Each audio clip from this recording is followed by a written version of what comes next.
Guys, when's the last quickie you had? Sean? Well, probably yesterday. What do you mean by quickie? Well, that's... Wait, what do you mean by probably yesterday? Welcome to SmartLess. SmartLess.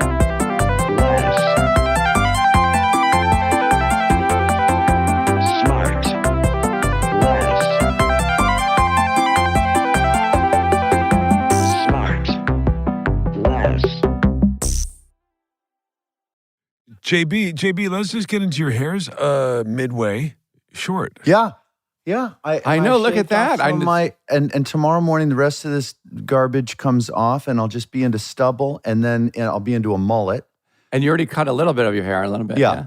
So I'm going to keep the party in the back and pull in some business on the sides and the top.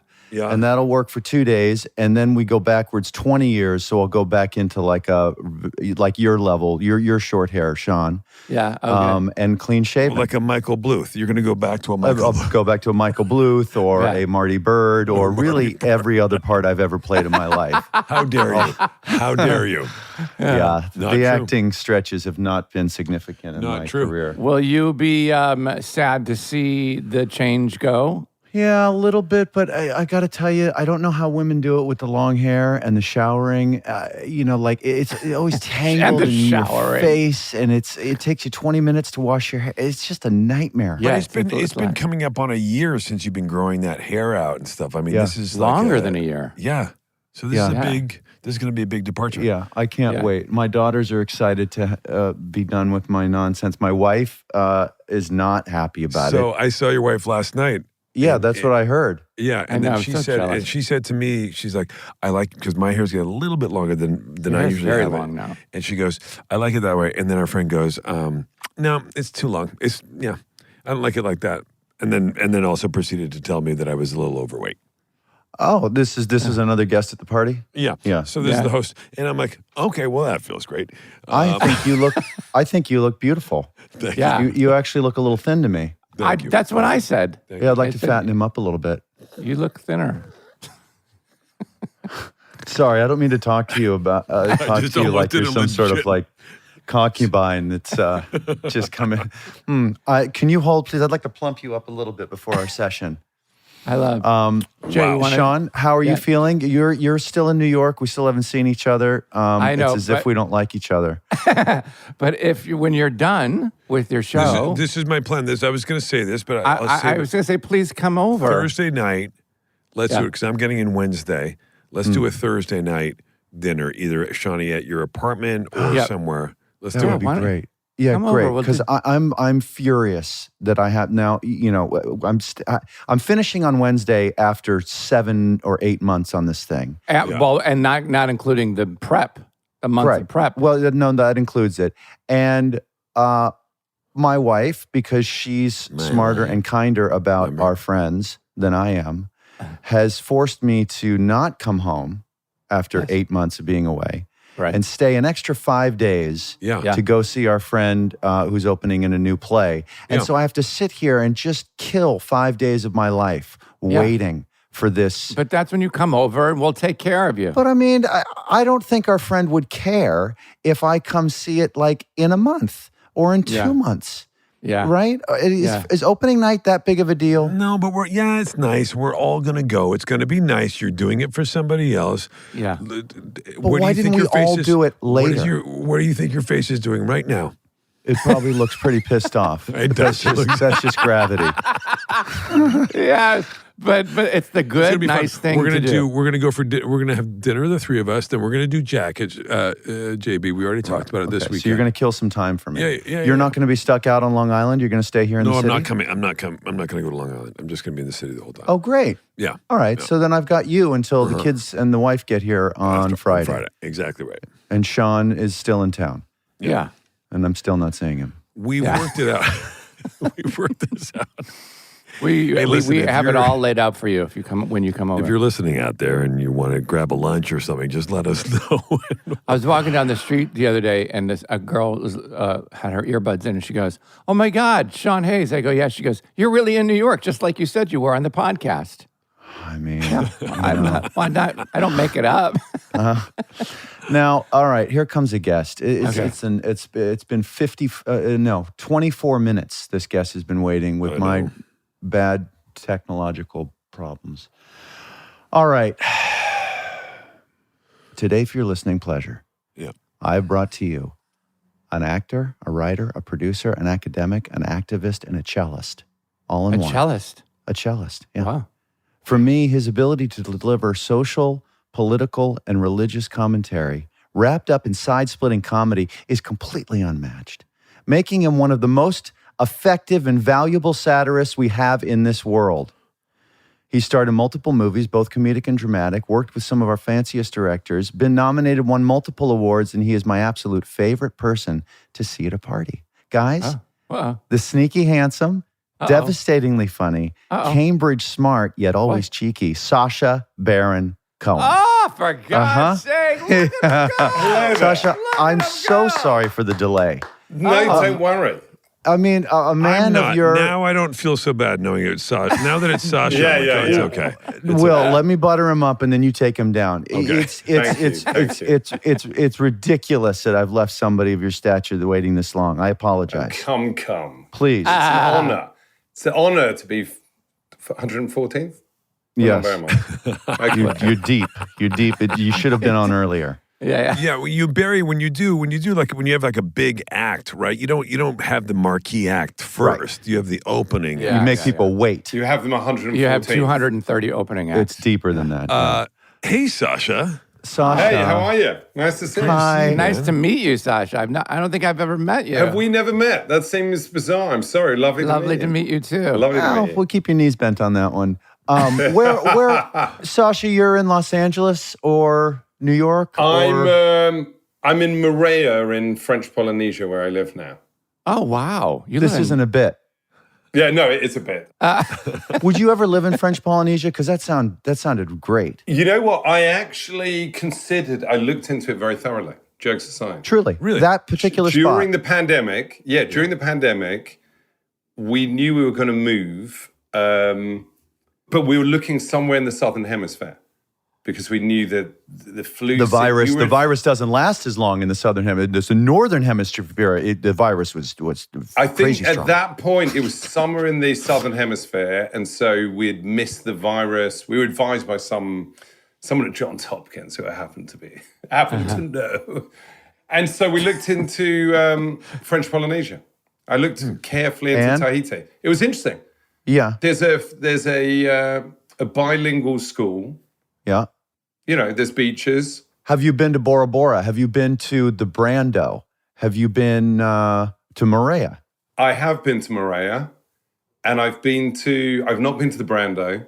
It's pretty great. And I have been to Bora Bora. Where's the Brando? And I can tell you everywhere else that I've visited as well. This sounds like real elite fuck-off conversation, but... No, but quite listeners, right. Let's discuss the best hotels. No, but listeners, I always thought Tahiti was like, on the edge of the earth. It's only 3 hours past Hawaii for anybody on the West Coast, So people on the West Coast, they go to Hawaii all the time. It's like Florida for the people in New York. It's 8 hours. But it's just 3 hours past that. And you're very familiar with it, Jay, because you actually worked there. So you were the first time you went down there. I did. To fulfill an obligation. Couples retreat. Yeah. Yes. Yeah. Oh, yes. And then, by the way, I am happy to discuss French Polynesia at length till the end. Yes, actually, I was in a shark attack there once. You what? No, I've kind of a feeding frenzy. You were in one in Moorea. Yes. I went shark diving in Bora Bora. Yeah. Did you? So is that where it came from? Did you go down to dive with sharks and things got a little hot? In those days, I think it's illegal now. They used to do something called shark feeding, where I was doing my PADI license, and then that's how you get certified as a scuba diver, listener, Tracy. Exactly. PADI is exactly. And Sean. Yeah. And what happened? And then the guy I was with, some French instructor, had basically said, we're going to feed some sharks. And then he puts on a kind of chainmail hand thing. Obviously, we're underwater, and he just said, be near me. And it was just me and him. And he basically breaks open a sardine, I remember it. And then I remember seeing the droplets of blood. Mm-hmm. And then within literally 2 minutes, there were 12 sharks around. No way. And then he pulls out this bag, this tuna head. and he's got, a chainmail chainmail kind of glove on, and they start, eating the thing, and it's really interesting, and I'm there opposite. Then they get carried away.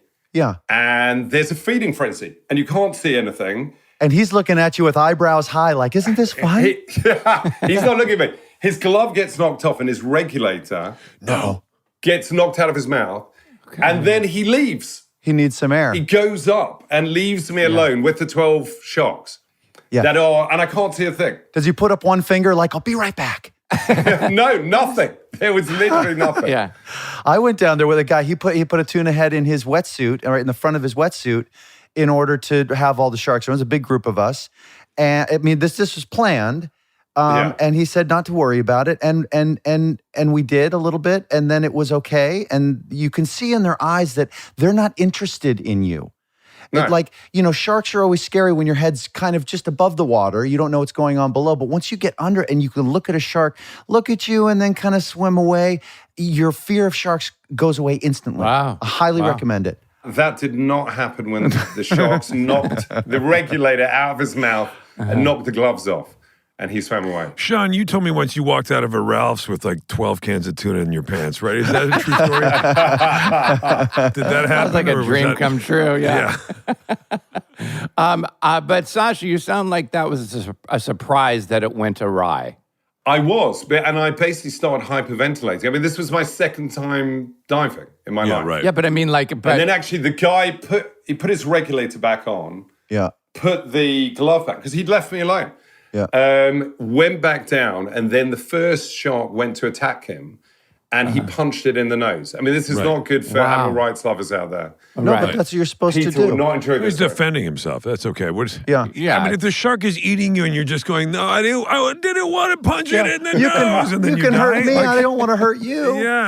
Give me a break. No, you're allowed. Are you sure that the shark wasn't just coming to him for more sort of that blood? He wasn't going to try to bite the guy, was he? I don't think so. I think they were just in a frenzy. He headbutted. Did they the big interview the shark Headbutted. after? Did they get He a headbutted him.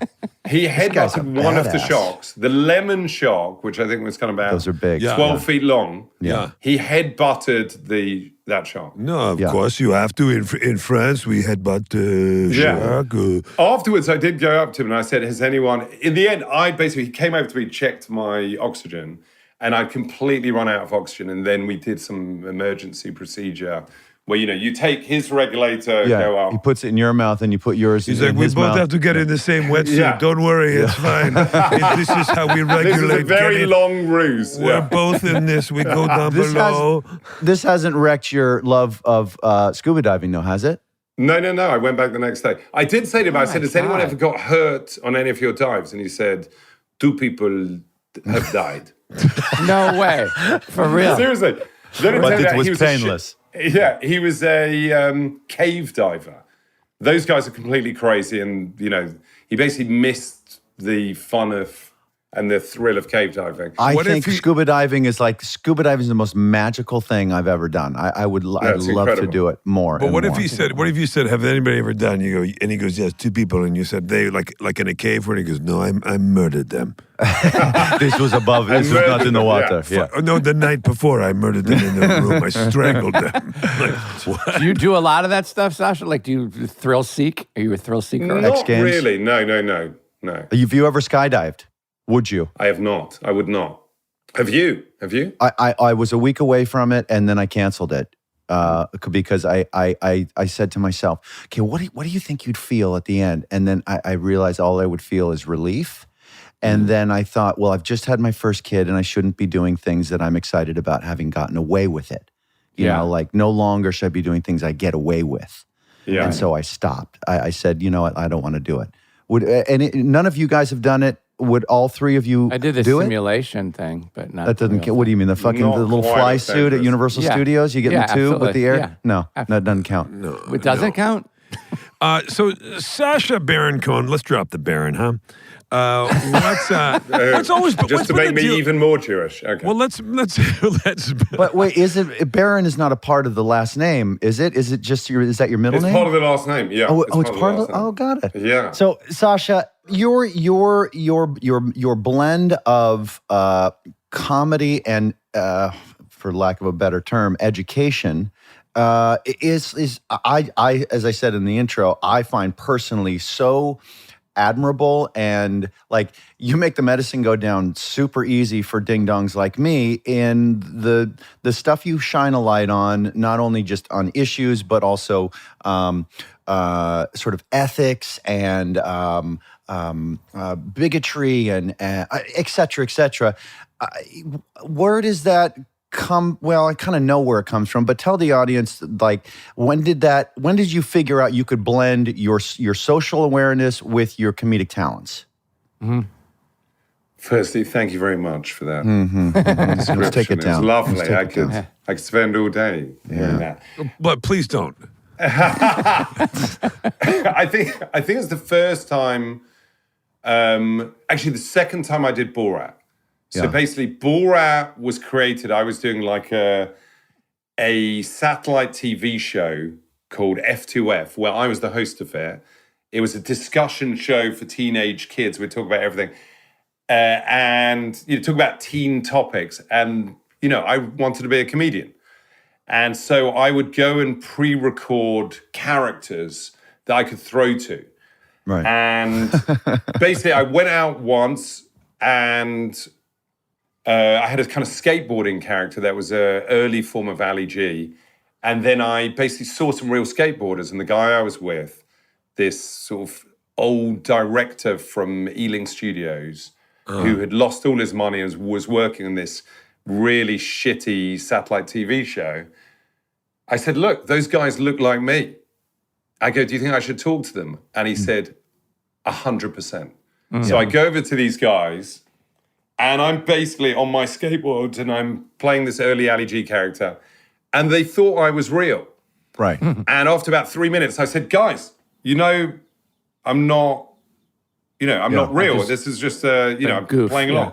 They were completely freaked out. Right. And then a tourist bus came. I jumped on the tourist bus. I commandeered it. I started rapping, got off the bus, went into a Year pub. was this? Sasha, what year was this maybe?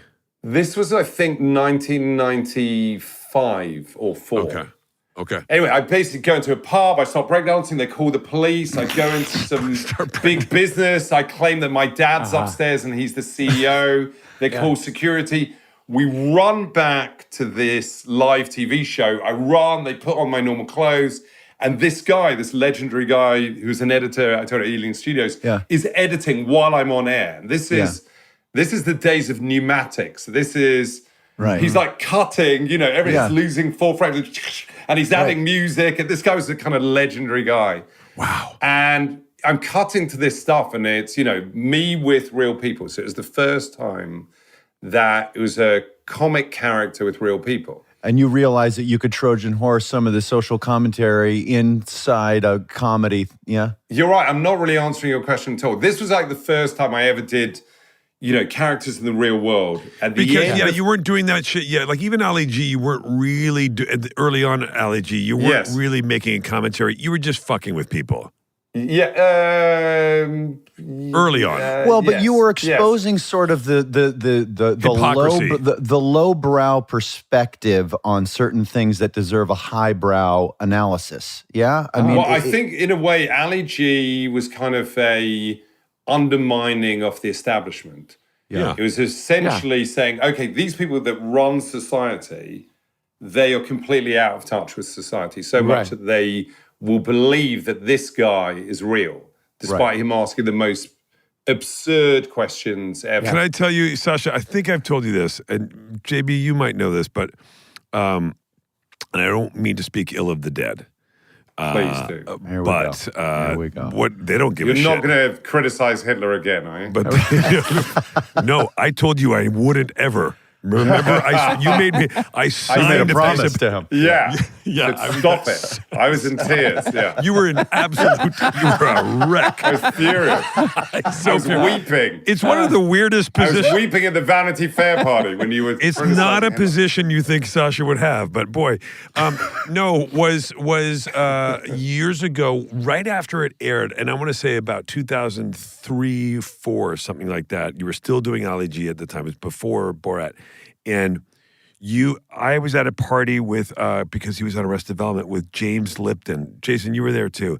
And I just seen it. And I said to James Lipton, I go, oh, I saw you on LAG. And I said, God, that The was actor so studio funny. guy? Yeah. The actor studio guy, yeah. And he was on Arrested Development. He played the warden of the prison. Yeah. on Oh, that's Arrested great. Development. Warden Gentiles? Yeah, Something like yeah, that? that's right. I think that's right. And it's a really funny bit to have him as the warden, right? And the whole time he's really just trying to get them all to mount a play, like a musical. But he says, I said, yeah, I saw you on LG. God, that was so funny. He goes, I knew when he came in, I knew that it was a bit. And he went on this whole thing. And I just watched it and I'm thinking like, no, you didn't. No, he had absolutely no idea, because he took me off camera after we'd finished the interview back to the other room. And so, I was still in character. He completely believed who I was. It's amazing. And I think he showed me like a painting of a naked Of his wife. woman. Yes, is that It's possible? of his wife. In the other, Yeah, it is. Yeah. Famous. Yeah, and Wow. he goes, that is my wife. Yeah. Which you wouldn't do if you thought. And I was like, yo, man, she is, man, I would bone that, yo. Somebody else, wait, you know how I know that? Somebody else, Sacha, has told me that very same thing. That he took it back and said, this is the naked picture painting of my wife. There we go. You verified the story. Yeah. That is fact checking. We have just fact checked. There you go. We've established me as a reliable witness. This is And great. that started the classic line from Borat of "It's my wife," right? Yeah, is my naked wife. Right. James Lipton. She was beautiful, by the way. She was beautiful. I'll bet. And classically, if we use those kind of ways to categorize women, Sure. what does it even mean? Of course. We'll be right back. And now back to the show. At the beginning, when I asked you, like about the risk taking, like I was like, would you do anything else other than swim with the sharks or whatever? And you said no, absolutely not. We talked about skydiving, and I just realizing like this, what you do is so high risky. risk. Oh my so it's God. like Yes. All that the must time. fulfill some kind of like The rush fear, in you. like or you something. love that kind of that kind of rush of like you're about to get caught. It must- Right. You're not doing that as much anymore, correct? Is that because you're just sort of like older and wiser and you don't want to get hit or run anymore? Well, the last... Sorry. Yeah. No, the end of question. Interrupted slightly. I thought I was waiting for that slip. You threw me a Went in line. a little I can- early. No, I can go on. And then there was Thank an you for that. or. Then there was Yeah. an or. Well, the last Borat movie, there was quite a lot of that stuff. And actually, we did... There was a scene at a gun rally, which was... Yes. Got quite hairy. And I remember reading about that, yeah. Yes, it was, there are people with semi-automatics and automatics in the audience, and it was a militia, unfortunately, that had organized it that then didn't take it very well. And I was singing a song called The Wuhan Flu. That's right. Everybody, what you gotta do? The Wuhan Flu. I can't even remember it, but... I mean, where does the fearlessness come from, though? I mean, Well, aren't you- I'll tell you the truth, with that scene, because we knew that there were going to be, basically it was a gun rally, and everyone was having this. It was in the middle of COVID. We were the only movie shooting. And so, my security said, listen, you need to have a bulletproof vest on. And so I put on the bulletproof vest, and I said, they go, that's fine for pistols. Mm-hmm. And they said, I go, what if somebody shoots the, semi-automatic? And, if it's not just one person. So I was singing on stage. So they built an amplifier that was pretty much bomb-proof. So they basically said, if people stop really shooting with the semi-automatics, go behind the amplifier and you'll be safe. Jesus. And It's so- unbelievable. And so the thing is, you're in the scene, I'm on stage, and, you have this kind of conflict between, I'm terrified, and then you also have, I need to get the scene. So so I was doing, the same verse again, because I felt I hadn't got a good take of it. People were getting more and more, they realized at some point that it was me on stage. Uh-huh. There was somebody actually undercover from Black Lives Matter had infiltrated this gun rally. Yeah. And basically, they recognized me, and word spread that it was me. And then people started trying to storm the stage. Right, because they realized they were getting clowned. Yeah. Yeah. And obviously, they all had guns. And then, but I'm trying to get the scene, and obviously to do as many different takes. And eventually, they did storm the stage, and actually, somebody pulled a gun. Jesus and luckily, I had a very good bodyguard at the time who managed to Take a bullet. Yeah, he's dead, but we gave him such a beautiful funeral. That's why you said at the time. Yeah. Yeah, he was he went away so well. Hey, He had such a beautiful and reasonable funeral. It's funny you mentioned reasonable, because I was going to say you, as part of this, and you've kind of the situation you described, you have to deal with a lot of people who some might consider to be kind of unreasonable, to be extremist in certain ways. And my question is, when you deal with all these people and you're revealing all this or pulling back the sort of the covers on all this kind of shit, do you ever have a moment where you go, you know what, this person is kind of a good person? They've just gotten off on the wrong path. Or misinformed. I mean, I'm sure some of them are despicable, but just some are misinformed, but actually at their heart, they're kind of good people. Yes, I mean, on the last movie as well, there were these two guys I spent 3 days in a house with called Jim and Jerry. And they were, this is Bruno, right? No, this was Borat 2. And right. They believed that Hillary Clinton drank the blood of children, and COVID was a conspiracy, and that Hillary had killed kids and all. But they were nice people. They were good people. They were just misinformed. And so you suddenly realize and they were actually feminists because, when Borat was being a misogynist about his daughter, it's my daughter, they took it upon themselves to teach me that it was important to be respectful to your daughter. And if she wanted to do her own thing, she should do.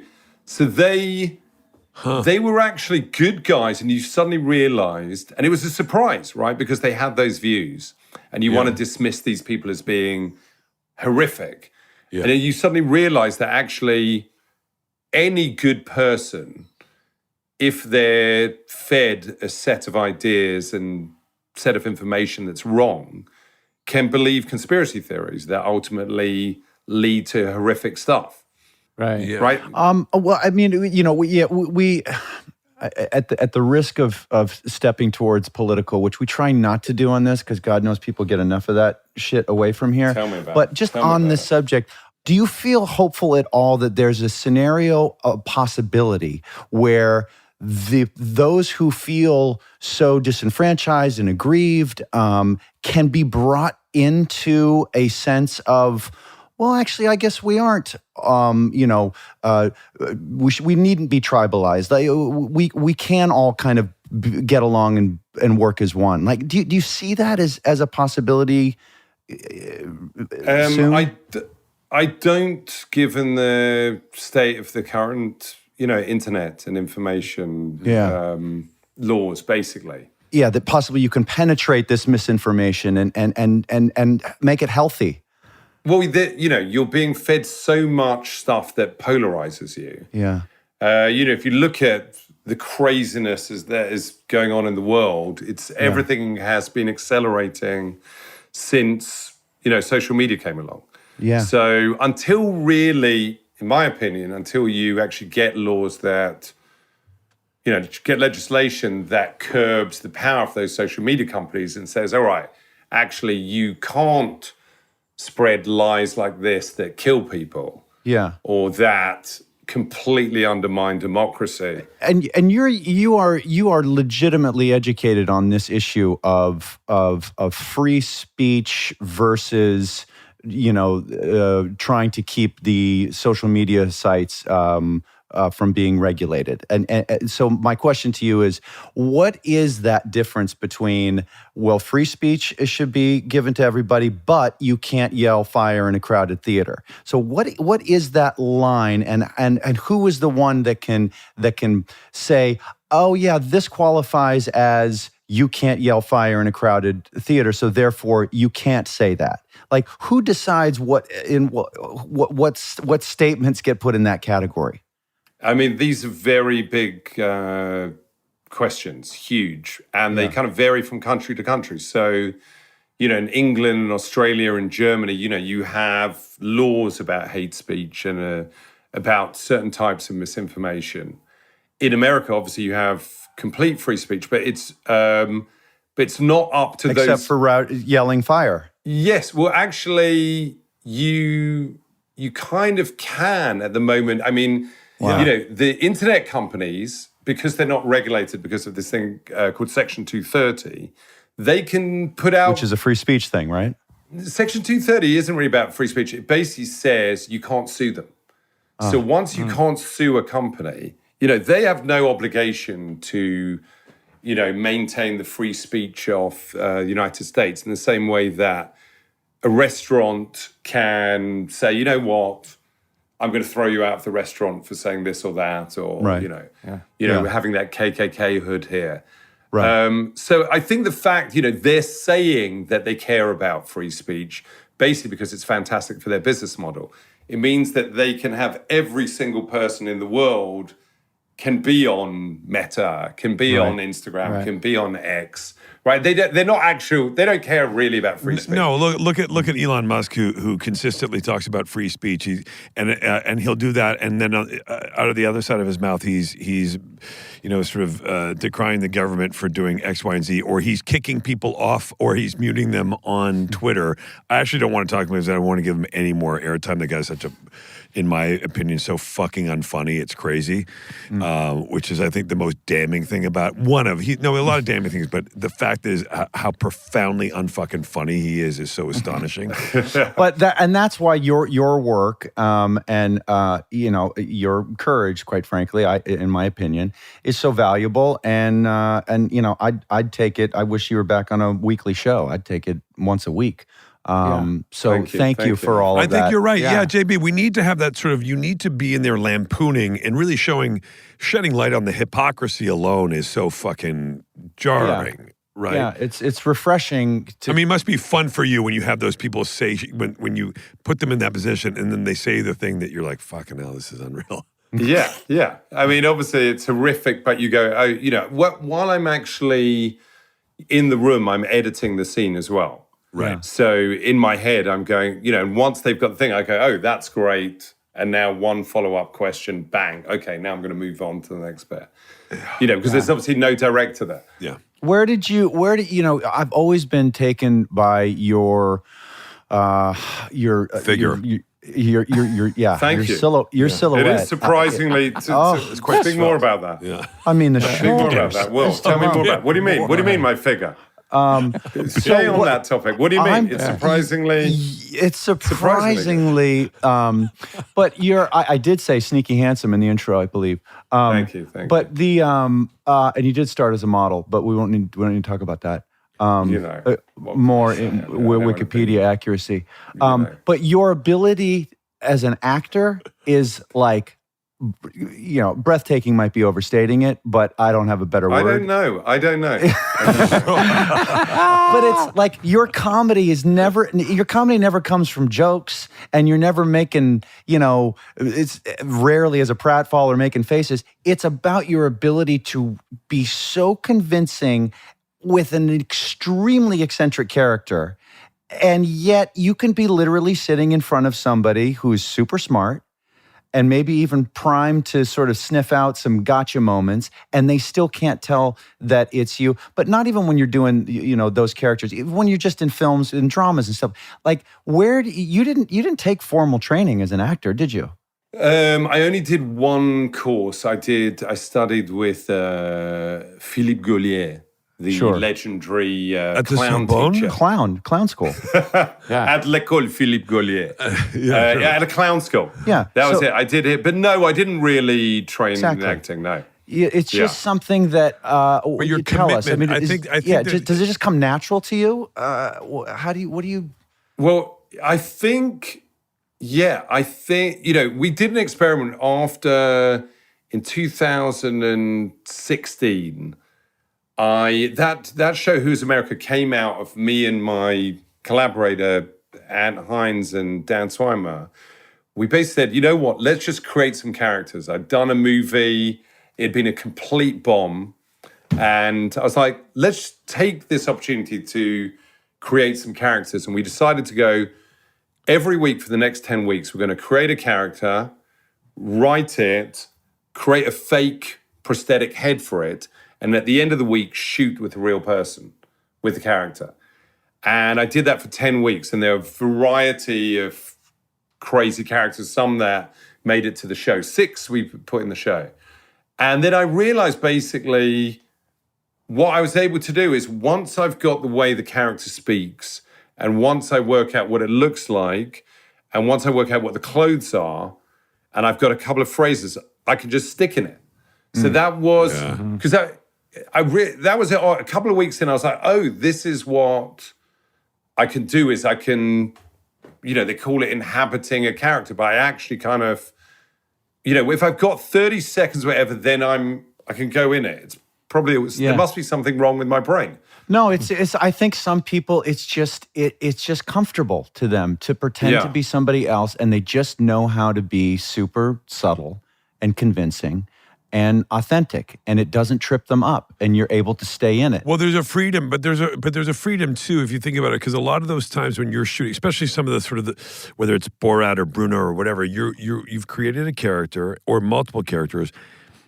But the people you're working with are not aware that they're in a scene in the same way, right? So it's much it's difficult because it's complete verite, right? You're actually in their real life, right? So you've got to not just convince the audience, you got to convince the person you're dealing with in the moment that you're a real person, right? Yeah. So you've got to do that, and there must be a certain I don't know, like making that leap is tough. I would imagine, like just getting into that. Yeah, making it real. I mean, it's funny. Sometimes I get, I'll have a director say, I want you to do, a scripted movie, and they'll go, this time you're going to be playing a real person. Right. Right. And I go, hold on, the other people I play are real people, which is why I'm with Dick Cheney. Twice as hard. So I'm with Dick Cheney for 3 hours, and he doesn't doubt once that he's with a real person. What about Giuliani? I mean, thank God you started that. What can you say? Can you say anything? Can you talk about Giuliani? Yes, I can. I think talk about Giuliani. That was amazing. I mean, essentially, that movie. So we were like, why do we bring Borat back? And actually, I've got to thank Kimmel, where Kimmel said, we want you on. It was like the midterms, and he wanted me to do some sketch where basically I was a kind of Ashton Kutcher type who had been manipulating Kanye West into turning him into a character that was so ridiculous that he would hang out with Donald Trump. Mm-hmm. And basically I said, I'll do it so long as Kanye will do it. This was years ago. This was 2018, right? And so I called up Kanye and I said, will you do this thing? And it would be, he'd already met up with Trump. And I said, will you do this sketch where it says, we're planning out, we're going to create this ridiculous character and it's going to end up with you in Trump Tower and it's going to be as if you were playing along. And he said, I love the idea, but, I need the president to agree. And I was like, Trump? I go, don't ask him. So I couldn't do. He goes, no. I love him, and I want you to. I need to ask him. I go, please do not tell him we're doing this sketch at all. So I couldn't do that sketch, and then basically I decided to do Borat. Actually, I spoke to Chris Rock. Is that a name drop? I think so. Yeah, sure. We'll pick it up. It's a kind of name drop. Yeah. Here it is. Yeah. It's a name drop. So I spoke to Chris Rock, world famous comedian and actor. And he said, why don't you, I was in a rush. Basically, I was going to go on air 2 days' time. He said, just do Borat going door to door. We did Borat door to door, got the moustache out of storage. And then I realized that basically Borat was just an extreme form of Trump. They had almost identical views, except Borat was kind of 30 to 40% more extreme with everything. I was like, oh, great. We can bring him back for Trump. And then I was like, how do I infiltrate, Trump's world? I go, okay, if he has a daughter who's 15, wouldn't it be great if, Trump had sex with her? And so, originally I was trying to work out how to get this, actress in with Trump. We got her close to him for a while, but it was, we spoke to a lot of ex-Secret Service guys, and the idea was like, I would kind of jump out of the wall somewhere. We had like all these plans where, Trump would be in a room, I would be inside the wall. We would, hollow out a wall, then build it up around me. And then I'd burst out when he was with her. And Oh my we God. took an ex-top Secret Service guy who looked after the president. And we go, what do you think of this plan? I'm going to be in there. I'll be in there for like 5 hours. He said, the issue is that the Secret Service have a machine that sees if there's anyone in the walls. And I go, all right. So I go, what's worse comes worse, they find that I'm there. And what, they pull me out? He goes, no, they shoot you dead. I go, why? Yeah. He goes, because why else would you be why would there be a living person inside a wall unless they were trying to... Safe assumption that they can't negotiate with a guy like you. They just kill him. So we basically gave up on Trump. Also, we thought at the time that, he was the most protected person in the world. I mean, this was prior to those last unfortunate incidents. But Rudy... But then we found out Rudy was a possibility. A little bit of a softer target. Yeah, but we knew that he was going to be crucial. Yeah. And we kind of researched him. We found out what he drank, when he started drinking. Was the answer anything? I think just asking. there was a particular type of alcohol. But then we heard that he would sweep the room. He had a very senior head of security who would come in and sweep the room. And so we built a kind of fake cupboard inside the wardrobe. So a fake back there was a wardrobe that if somebody opened it, it would have a fake back to him. Behind that was me. And so the idea was, I'd just stand in there for, an hour and a half, and then the necessary bit, jump out if he was close to kissing, the girl playing my daughter. And anyway, basically we had a crew member who accidentally put me in the wrong room. Jeez. And I said, when is, so I would have to be in position for this to happen. Otherwise, there's no way to get into the room because his head of security would come into the room, sweep every room, and then he would sit outside. So no one could come in with Rudy and her. And I was in the wrong room. And I said, wait a minute, how long till Rudy, goes to the room? And he said, oh, he's on his way there now. And I was like, now? And basically I ran to the room and I literally saw Rudy's leg come around the corner. I ducked into the room, went into the wardrobe, went behind the fake wall, closed it. And then I heard the door open off his security, sweep the room that I was in and then come out. So he swept to the room. We did the scene, eventually. Oh, by the way, so I'm in there for an hour and a half. And, the only way I can communicate with the director was through a cell phone. And we thought of everything. I pick up the cell phone, I'm in the pitch black, and there's 3%. Oh, yeah. For, an hour and a half. I was like, we did everything. We've got hidden cameras, we've got but somebody had not charged the cell phone. So at some point I had to kind of climb out of it and make eye contact with the brilliant actor Maria, who was playing my daughter. And she's like, Rudy's on the bed, and she's like coming out, looking at me going, what do I do? And eventually I confronted Rudy.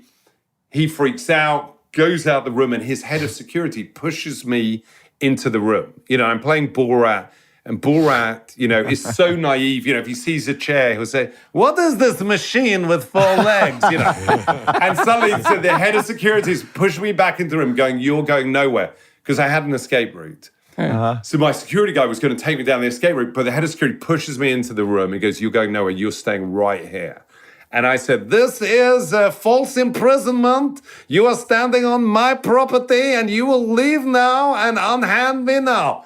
And basically he realized that I read the law, ran down the fire escape, got into a car, got to the crew hotel. And then essentially my lawyer says, He found out what we did and he said, okay, you got to get out the state now. I go, that's ridiculous. Why? They go, Rudy had called something, and I'd met the manager of the hotel a year onwards in DC. And he said, Rudy had done something. I don't know what he'd called in, but he said every single type of law enforcement descended on the hotel, shut down the hotel. They confiscated all the equipment. All the crew was stuck in the hotel rooms. And then my security, I had a policeman that I'd hired. He realized that I'd set up Rudy Giuliani. He immediately told Rudy's security where I lived, where I was staying. Jesus Christ. And so my lawyer was like, get the hell out of New York City now. I was like, that seems a little bit over the top. I called up this other security guy I know. I know a lot of security guys who runs these kind of detectives, New York and stuff like that. And I said, listen, I've been told I have to leave New York State, in the next 20 minutes, because I interviewed someone and he goes, what did you do? And I go, wore like some, lingerie and da-da-da, as a politician. He goes, who was it? I go, it was Giuliani. He goes, get the hell out of the hotel now. So Oh my God. I start texting everyone who I knew outside of New York, go, hi, how's it going? Da-da-da. Haven't seen you for a few years. This was the middle of the pandemic. Yeah. This is when Manhattan was completely empty. You'd go up Fifth Avenue. There was not a car or a person. I go, how's it going? Any chance I could stay soon? When? 15 minutes. And people are like, people are like freaked out, not responding. Eventually, one of them says yes. And basically, I drive to Connecticut, and it was fantastic. But you got all the footage, and you got your equipment. We got all the footage, and then, it was interesting. It was interesting. Wow. Incredible. And we will be right back. And now back to the show. So, Sacha, I would imagine that the thrill of acting and also the sort of the social relevance, political relevance of some of your efforts is thrilling. Does it compare with the just the pure acting thrill of being in a film that's directed by Martin Scorsese? Is I mean, that's just 1/3 of what you're doing when you're doing your other stuff. Can you compare the two of them? Are you drawn towards one versus the other? I mean, I remember the first film I did was Talladega Nights. Yeah, and it was the first trailer I'd been in. Ricky and I went Bobby. in, Ricky Bobby, and and basically I remember seeing that there was a bed in the trailer. Mm-hmm. And I'd never had a trailer beforehand because we'd always been in the back of a car. And I was like, Right. why is there a bed? Somebody's accidentally put a bed in my room. And they go, no, I go, what am I meant to do with it? Sleep, Yeah. So I thought, wow, this is actually an incredible gig. But, when it's the other stuff, it's much less stressful. Yeah. Although, I just did this show with Alfonso Cuarón. Yes, let's talk about that. That's coming on Apple. Well, we had like a 15-minute scene, with me and Kate Blanchett. They wanted to do in one take. Yeah. And that became pretty exhausting and pretty... Do you have a passion for acting, like the frickin' craft of acting? I mean, if it's good and you're working with an incredible director, then, and you're an incredible director, my friend. I love you so much. No, you are. Can I just say? No. Let's You can take do your the time. remainder of this about Jason Bateman. Then it is great. But it's in different categories for you, though. Yes, I mean it's not comparable, right? They're different things. Yes. No, because you're just doing the act. Everything else is how are we going to get into the room? What's the escape route? Who's that person? That person's looking suspicious. Yeah. This person doesn't quite believe me. My fake ear is falling off my head. Yeah. Right. And then you're, number 8 in the thing is I've got to act performance. this scene. Right. Yeah. Yeah. Now, Right. Sacha, are you, I speak on behalf of millions of people that are fans of yours like I am, like huge fans thank where you. we're constantly waiting for your next thing, because you're one of the few artists that, combine art and politics and have been so successful in all of those improvisational types of whatever you call them, magic movies where you play tricks, these these characters. obviously you can't tell us what it is you're working on, but could we expect another character to pop up in a movie soon? Are you excited about that type of thing to do that again? Because from the outside, I can't Short wait of the straight acting thing with Kate Blanchett. I can't wait for those types of things again. Or are you done with that? I think they are. Yeah, I mean, the last one became so extreme, and it was, after that, gun rally thing that I was talking about. Yeah. I was essentially on the run. I had a militia kind of following me, and we were going. Right. I was going from safe house to safe house for about 4 days. That's the movie. Yeah, exactly. By the way, I mean, it kind of is the movie because, you finish that song with that militia, you go, oh, that went really well. And then, the escape itself is tough because we're in an ambulance. We're surrounded by 30 guys trying to pull me out of the ambulance. They pull open the door. I'm struggling. But we can't get enough of that. We can't get enough of that. Yeah, I mean, no one's really, that's the behind the scenes stuff that at some point there needs to be a behind the scenes movie. Yeah. And we shot, we've got a bunch of footage of the last 25 years, but I think it became so crazy in the last one that you realize you've got to there's a certain amount of skill and preparation, but also you've got to be lucky. And at some point, your luck runs out. Yeah. Your luck runs out. And they're just the practicality of it because it has been so successful for so long. This type of, again, for lack of a better term, ambush type of thing. Like people know you. They love these films. Like millions and millions of people have seen them. You just can't sneak up on anybody anymore. Yes. Well, I think that just the danger element meant that I just didn't really want to do it again. I felt I had to do it for that election. I had to do it. I felt it was like, I was terrified about what's his name let's not come off the gas just yet, okay? Yes. We're not out of the woods yet, Sacha. Still need you. That's true. Yeah. I haven't asked you one fucking question, and we're done. We're finished with the time. No, I've got all these things all like highlighted and everything. It's I apologize to the listener. We haven't done any legitimate journalism here. Let's at least talk about disclaimer and working with Alfonso Cuarón and Apple and Kate Blanchett. I mean, it's well deserved for your acting talents to be working with these people at the top of the profession. So, have you seen it all the way through? Disclaimer. I watched it for the first time in Venice. Yeah. And I mean, no one could believe that I hadn't watched it until then. And I'm like, the embarrassing thing was I was laughing at the jokes that I'm making it. There's not many, but it's quite embarrassing. You're at a premiere watching yourself and you're one of the only people laughing at jokes that you're making. And then I was like really moved by one of my performances. I was like near tear. And I realized I'm just a complete narcissist, just really moved by my own performance. Wait, it wasn't until Venice this year that you realized that? Wow. I never knew there was a connection between actors in movies and narcissism. No, I had no idea. I'll bet it's absolutely stunning. It's actually when does it come? It comes out October. Or it came out. When is it? Came out. No, when is it? When's this October coming out? 11th. When's this coming out? Yeah, it came out. Came out October 11th. Yeah. It came out October 11th. It was amazing. It's incredible. No, I mean October 11th. The weather was so great that day. That was great. Fantastic. Sacha, when do we get to?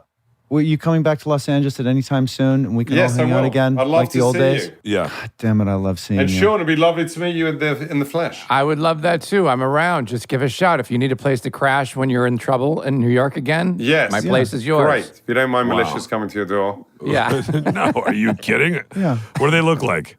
You were really, really nice to say yes to this. I know you don't do this socially. Yeah. No. I'm awful at it. The honest truth is I'm very bad at it. It's Are you terrible kidding? for me. This was Based Even though on I'll this, see you're you wrong. socially. Socially, it's a pleasure, but the slight pressure with the No no. pressure. No, this No, is no, great. no. This is fantastic. You're- This is fantastic. you're- Well, by the way, world very class. muscly. I can see your. I don't know if you're doing this intentionally, but your shirt. I've seen glutes. I've Oh, seen thanks. It's got biceps, everything. triceps. Thank you. Yeah. No, you've been working out. You're looking very. Put your Are arms you down. Are you doing this for a reason? This is from my pinup collection. Early I Schwarzenegger. think this was my July from my calendar. Wow. Wow, you really actually do look incredible. Prison Yeah, with Arnett. That's the calendar. Yeah. So, I'm trying. Sasha, thank you so No, much. thank you. Yeah, we thank you, love dude. you a lot. Please come out to I love LA you. and No, say seriously, I hi. love you both. Sean, you seem very lovely and. He's the best of the three of us. Miss You're- you, you're miss gonna- you, Yeah. Sasha. But Always a pleasure. these two, I do love. I do love. Yeah, I We're love you trash too. compared to him. Where do you get I a load love of you, him? Sasha, even though we don't know each other. I love you. You love me. I feel affection. I feel an instant warmth. Oh, he's a and little good- love thing. Oh yeah. Yeah, Oh, yeah, yeah. very charming and Yeah. lovely persona. You just want to Yeah. pet him when you see him. He totally does seem like that. You're right. You're not going to sue me for saying that, are you? Okay. K Monty Strong on a podcast. Loved it. Thank you, buddy. Thank you and goodbye. Enjoy the rest of your night. Thank you. No, thank Yeah. you for agreeing to. I can't wait for disclaimer. Everybody check it out. I think on it's Apple. honestly, I would say, I thought it was excellent. Personally. Yeah, we'll see you at the Emmys. All I'll right. bet. I was clapping. I hope they should put that on the poster. I think it's excellent.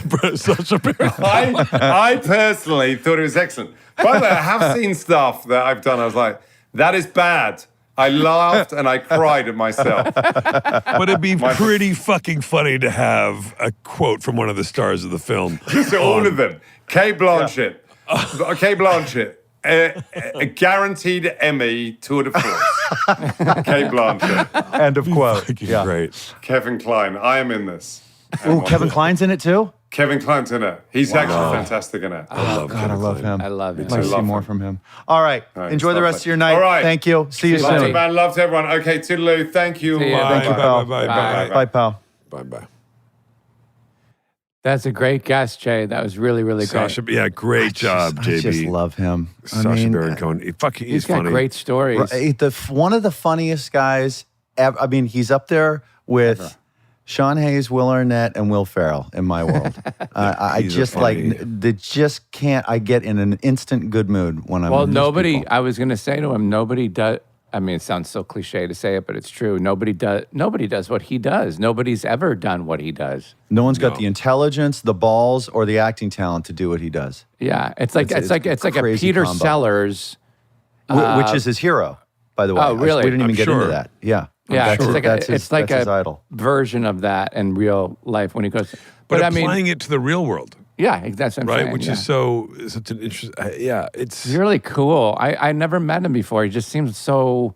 Oh, Sean, I'd love you to would hang out with hanging him, yeah. He'd I'd like love the to hang out with him. He's so funny. greatest at a party. Yeah. I just start to hover, and he's eventually got to walk away from me because I just put in too much time. Yeah, he seems hyper intelligent. he is. Oh yeah, Cambridge, educated, Oh wow. Yeah, yeah. Of course. Yeah. not a ding dong.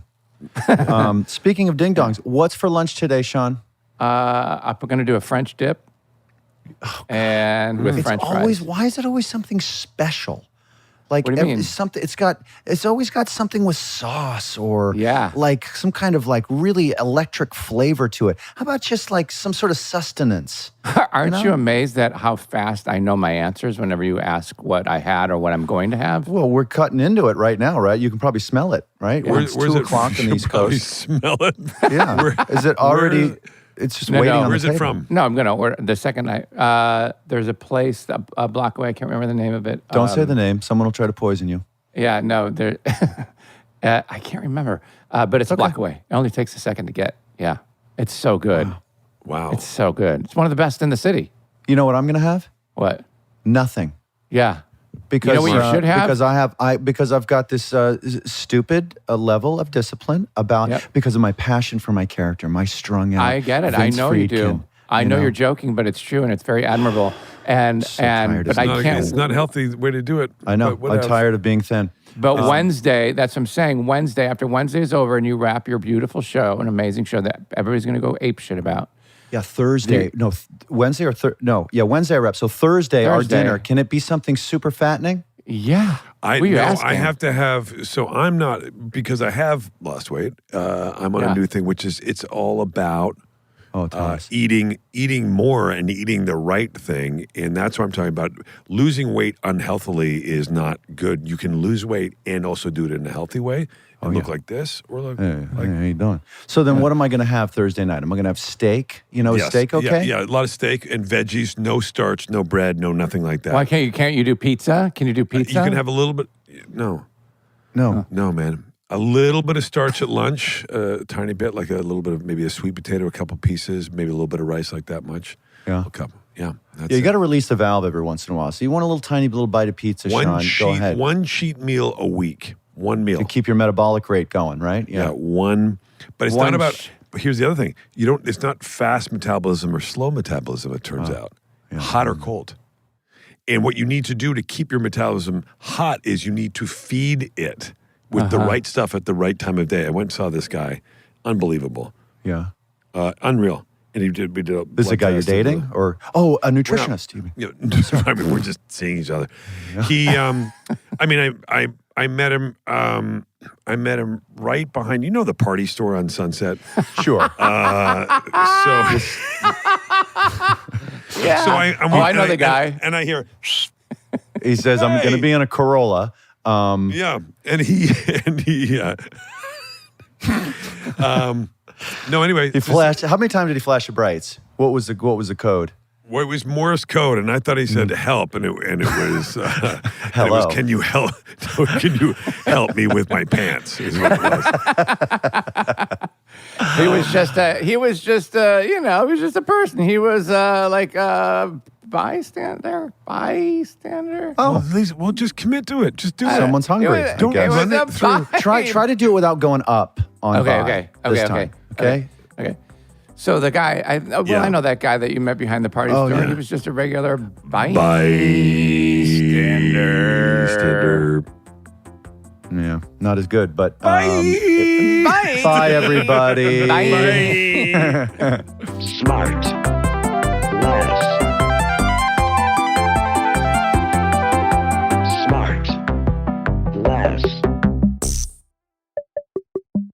SmartLess is 100% organic and artisanally handcrafted by Bennett Barbaco, Michael Grant Terry, and Rob Armjarf.